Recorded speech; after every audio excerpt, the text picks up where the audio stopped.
what if you could easily enhance your experience playing Star Wars Legion?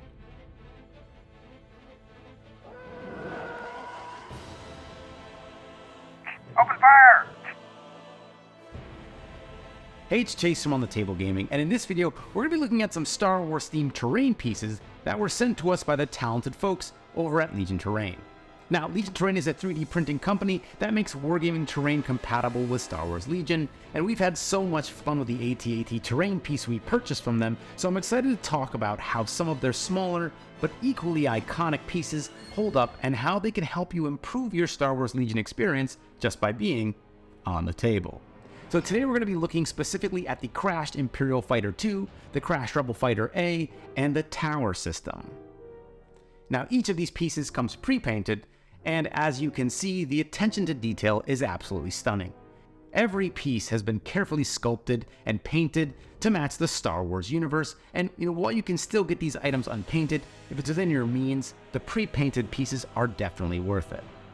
Now, while I love my AT-AT, I'd argue that the Crashed Rebel Fighter A and the Crashed Imperial Fighter 2 are the two essential scenery pieces that you'll want to add to your collection.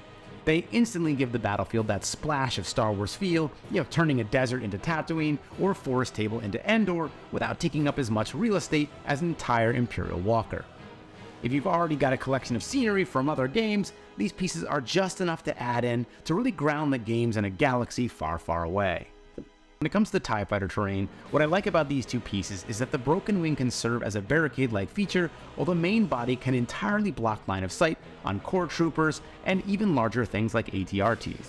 Now, putting this down and playing a mission like intercept the transmission or recover the supplies and having this be the main centerpiece just feels thematically right. Now, the base of the TIE Fighter has a little bit of terrain showing on it, which may or may not match exactly with your board, but it's so minor and it kind of helps settle the piece on the table. But if you wanted to, you could easily add a little flock on there or snow to make it match your setup. But once again, I don't really think it's that necessary. It kind of looks like when it's smashed, it dug up the dirt there. Now, the Crashed Rebel Fighter A provides barricade-style terrain through the broken wing and the submerged fuselage of the ship. There's even an empty spot for the astromech droid, and while this piece doesn't add as much variety of cover as the Crashed Imperial Fighter, it's a great companion piece, and I think really helps provide that additional thematic accent.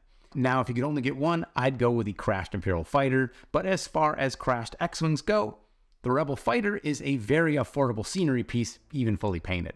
Originally, I was skeptical about buying pre-painted terrain, but after buying some things from Legion Terrain, I realized the benefits go way beyond just the aesthetics. It saved me so much time and effort. Painting terrain can be a really fun hobby, and it can also be very time consuming. With pre-painted terrain, you open up the box you set your battlefield down, and you just jump into playing with it, and that really allows me to relocate my time and energy into other projects. Because, you might already have some minis that you haven't painted that you've been really meaning to get around to, and this just frees up that time and allows me to enjoy the part of the hobby that I enjoy the most, which is playing the game and painting the miniatures. Finally, we've got the tower. Now, this is the Legion Tower base, the Legion Tower elevator, and Legion Tower watchtower.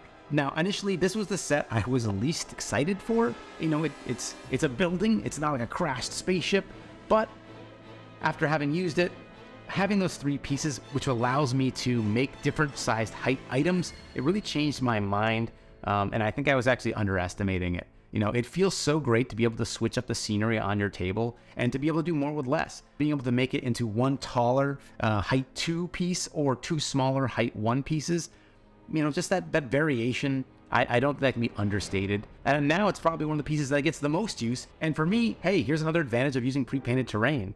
When I paint my own terrain, it's inevitable that the quality and level of detail will vary from piece to piece, but Legion Terrain has done a great job in making sure that each piece looks just as good as the next, creating a cohesive look, so it's something I don't have to worry about expanding on. So if you only pick up a few pieces to start, and you want to expand later on, you don't have to worry about it not matching.